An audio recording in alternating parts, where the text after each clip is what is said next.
So the recent hoo-ha, about the Selangor bar dinner, okay?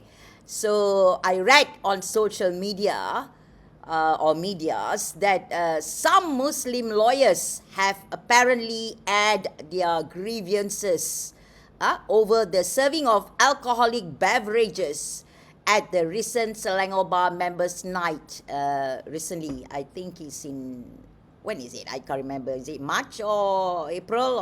Anyway, yeah, but the hoo-ha just came on recently, yeah?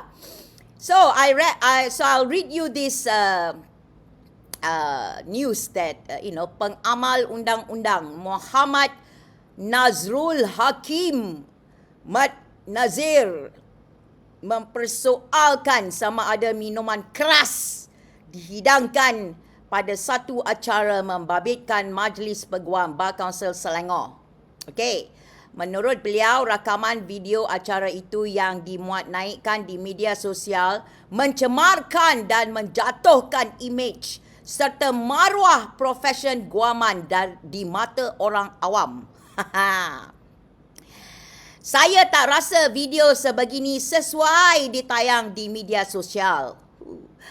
Ianya secara tak langsung mencemarkan dan atau menjatuhkan imej dan maruah profesion di mata orang awam.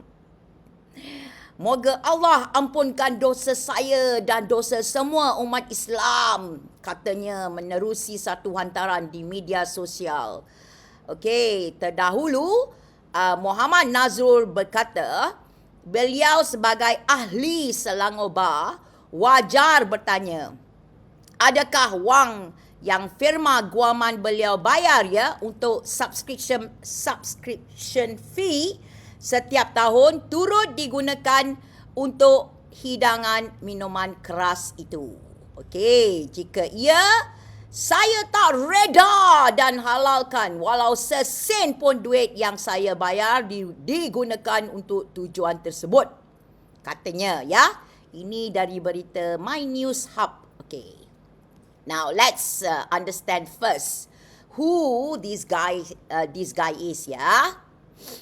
This guy, Muhammad Nazrul Hakim Mat Nazir, is a lawyer. And he also stood in the last general election under PAS. Okay? So now you know the connection, okay? And this topic, on alcohol keeps resurfacing in the Malaysian bar many times. And they have, been shot down many times too through proper democratic way, okay?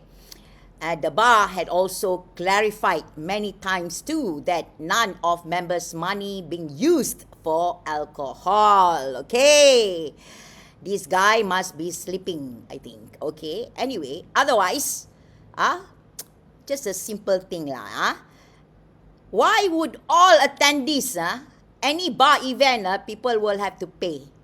They need to pay coming to these events, okay? So here, herein the topic I'm going to talk about.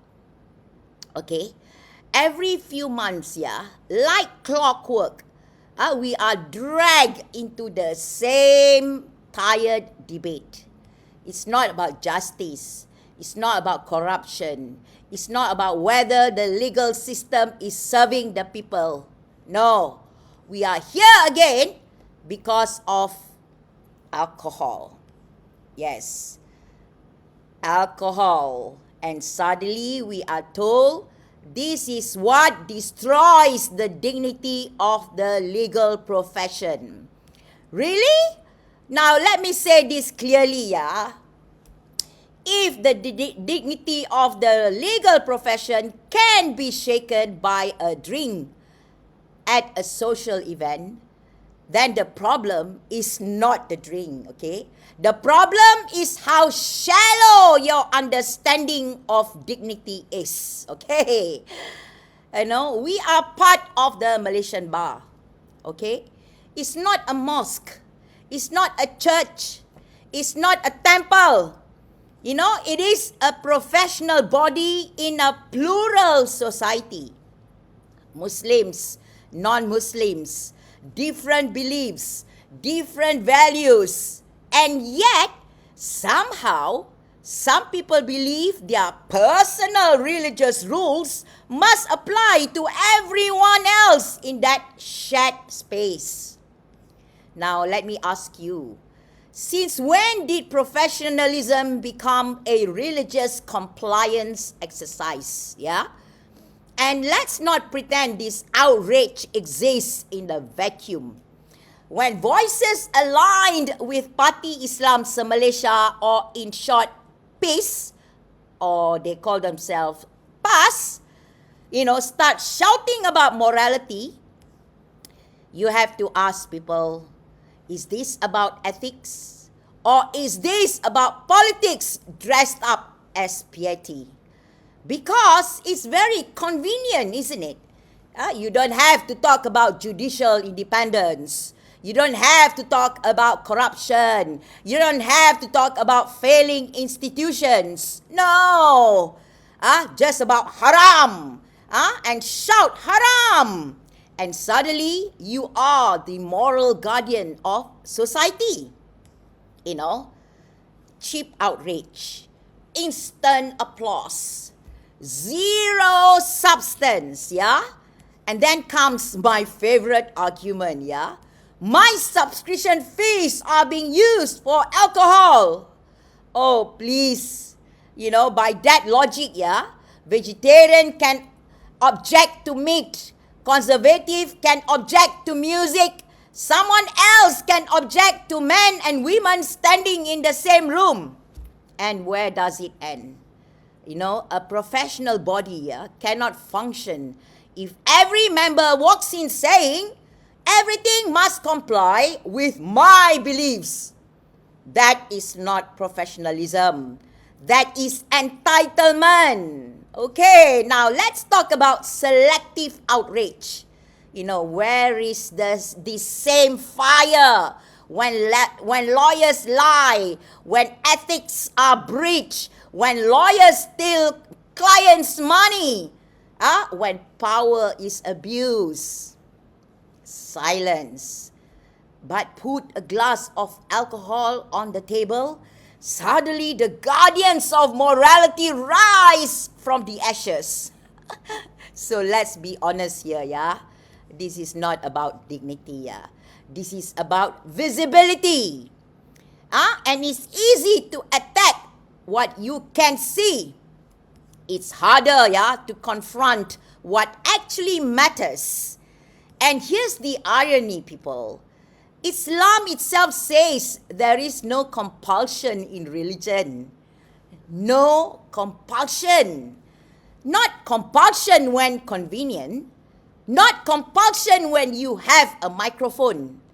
No compulsion. So, if your faith is strong, why are you so afraid of other people's choices? And let me make this simple, yeah? You don't drink. Good. Don't drink. You don't like events that serve alcohol? Fine. Don't attend. But what do you not get to do is walk into a shared professional institution and declare everyone must live by my rules. Because the moment you do that, you are not defending morality. You are imposing control. And that is the real issue here. It's not alcohol. It's not dignity. But the constant attempt to shrink a diverse society into a single mold. And then calling it virtue. So, the next time this debate comes up, and it will, let's stop pretending. This was never about a drink. It was always about power over other people's choices. And that is something we should all be more concerned about. So, now let's talk about freedom, not control. Even Islam says so. Let me start with something very simple, okay? No one, absolutely no one, was forced to drink at any bar event. No one had a glass shoved into their hand. No one was dragged into a competition. No one's faith was violated by force. And yet here we are, as if a grave moral crime has taken place. A dinner, a social event amongst consenting adults, enjoying themselves, and somehow this has become a crisis.